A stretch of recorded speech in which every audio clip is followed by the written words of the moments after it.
So many brilliant races wherever you look, but obviously the centrepiece is the 305. It's the Qatar Prix de l'Arc de Triomphe. Enable looking to win it for the second year in a row. What's the latest betting from Paddy Power, Frank? Yeah, we are 11 to 10 Enable, 7 to 2 Sea of Class, 7 to 1 Waldgeist, 10 to 1 Kew Gardens, 16 Capri, 20 Talismanic, 25 Cloth of Stars, and we're 33 to 1 Bar. Keel's lead on, my friend. Is the favourite going to do it again? Yeah, unless she bounces, she wins, doesn't she? I mean, I do think it is as simple as that. She looked brilliant. She just, she's got the attitude of a horse that loves to race, and she looked fantastic when she beat Crystal Ocean at Kempton. And I just don't see what's going to be. I don't think the race is. I don't think it's as strong as last year. I don't think Sea of Class has got a hell of a lot to prove for me. I was actually really impressed with her at York, and I nearly backed her. And then the more I've looked at it, I thought, well, beating Coronet 2.5 lengths, isn't that good? Like, what I mean? I think she's something like on our figures, £8 behind what Enable was going into the Arc last year. And she's drawn 15, which is the wrong place to be. She's never run in a fast run race in her life. Might not be a negative, but she's never run in a race with more than 8 runners. And she's 7 to 2. She'll be at least 7 to 1 on the PMU. Absolute guarantee, because that Waldgeist will be a shorter price.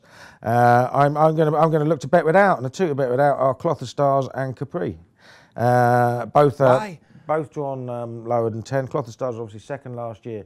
No form this year at all. If you look at his record, and if you rearrange his horse profile by top speed, you'll see his 5 best top speed figures have come with 4 wins and 1 second, and the second was to Enable in the Arc. He gets beat loads of times when in slow run races. What he wants is a real strong race. He can take a tug.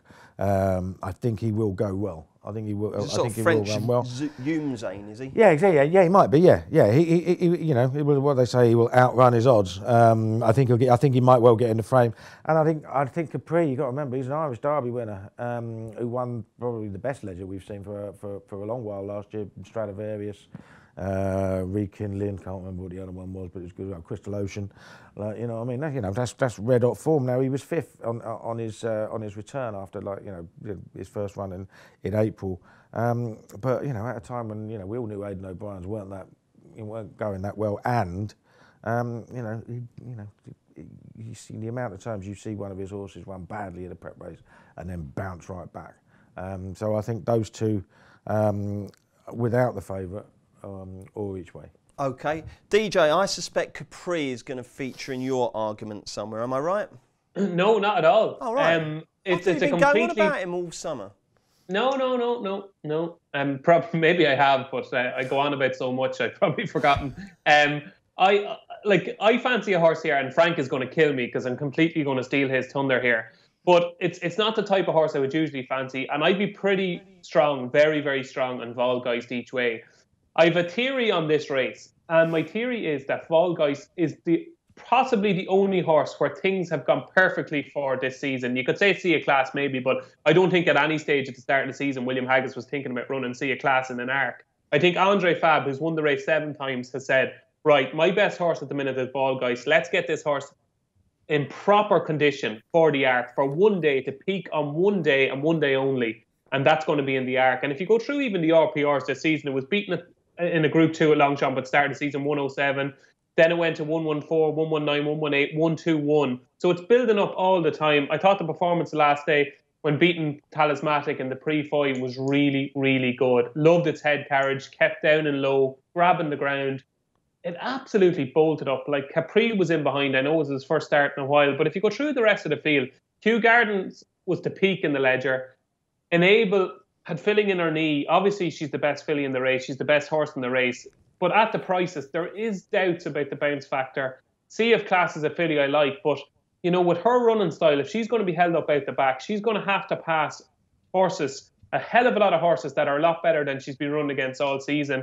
Then you come to Capri, who's had a stop-start campaign, having won the Alleged Stakes. Study of Man has been very disappointing. So when you go past them, there's not much left. 7 to 1 each way, Waldgeist, for a horse that is going to peak, with a trainer that knows how to peak them on this day.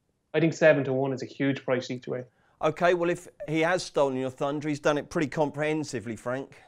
To me, he's made a good case, and I agree with him entirely. There is no doubt, if Enable, that won the Arc last year, turns up, there'll be nothing beat her. But it's a massive if. Like, as impressive as she was at Kempton, it was still only a 4-runner race where she got her own way out in front. And there's a massive chance she bounces. Like, they're just, like, to back that at 11 to 10, I think you're absolutely insane. If you want to back an 11 to 10 shot, there's plenty tomorrow running at 11 to 10 that are far more likely to get the job done in a race not anywhere near as competitive. Sea of Class, I think the draw is really, while Waldgeist has drawn 13, Sea of Class drawn 15, Sea of Class will be held up, and I think it's a massive, I wouldn't be happy with the draw. I know Niall is on her at a massive price. I think he'd be cursing the draw small, but even though he thinks it doesn't make too much of a difference because she'd be held up anyway. But there's no cutaway this year as well, which is going to impact the race, because before you had a bit of room, so if you're up the rail and those with front start to fall back in your lap, which is going to happen. If you look at the draw, I'll just sort by draw there. Like, Clincher is drawn 1, he'll probably go forward. Nelson 3, I imagine he'll go forward. Capri will probably be in the first 5, he's drawn 4. Tiberian, I'm not sure about him. Salowin's drawn 7, he'll go forward. So the horses drawn low will all go forward, and they'll probably be close enough to the rail, so you can easily see them kind of falling in a hole 2 furlongs out. And I don't think you want to be on the rail with them falling back onto your lap. Waldgeist, just this year, like, what really changed my mind about him was the last day, because I priced up the trials at Longchamp that day, and I thought that everything was set up for Talismanic winning the last day, because he'd had a run in a Group 3, run easy, won very easy.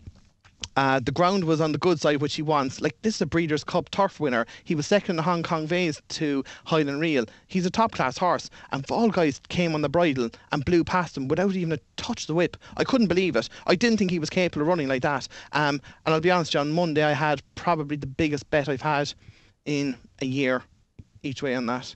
Waldgeist. Wow. Excellent. It's a big bet. I was probably there today going, did I go too far? But hopefully I won't. But I haven't. But I think it's got a huge chance. Forgiven him for not winning the Irish Derby last year, and then he got beat by Daniel Kodiak at Ascot. Last year's form, you wouldn't give him a hope. Like, even before Longchamp, I wouldn't have given him anything. Like, even the run when he beat the Shinga Secret, that was 6th in the Arc, I think, last year. Like, that was a good effort, but at the same time, it didn't really, scream Arc to me. But the last day, like, to do what he did, like, even looking at the time, while overall it was far slower than the Vermoy, because they went right clipping that, they went slow in this, and he quickened so easily past good horses. Like, if you think, what's he going to find off the bridle? He's going to find even more, because, like, if you go back to the day when he beat Coronet, he really had to put the head down and battle that day, and he did it. So he's got a bit of class, he's got a bit of grit, and again, we're just relying on Enable not running to her best, which is possible. If she runs her best, we're only playing for the places, but if she doesn't run to her best, I think you've got a massive chance at Waldgeist. Wow. And he is going to be clear second favourite on the PMU as well, isn't he? By some margin, don't you think? I think it was 9 to 1 on Monday, and I had a crack at that because I just thought there was a chance he could. Like, if he was drawn 8 or 9, I think there'd be a good chance he could go off 9 to 2. What price did you get after the trials, Frank? I didn't back him after. I actually hesitated for a little bit, thinking with Cracksman and stuff in there that you'd still get a double figure price. Oh, I see. Sorry, you lumped on this Monday. I had a crack on Monday when he was 9 to 1 Monday, and I was like, there was a potential he could go off half the price if he got a good draw. So I got stuck in.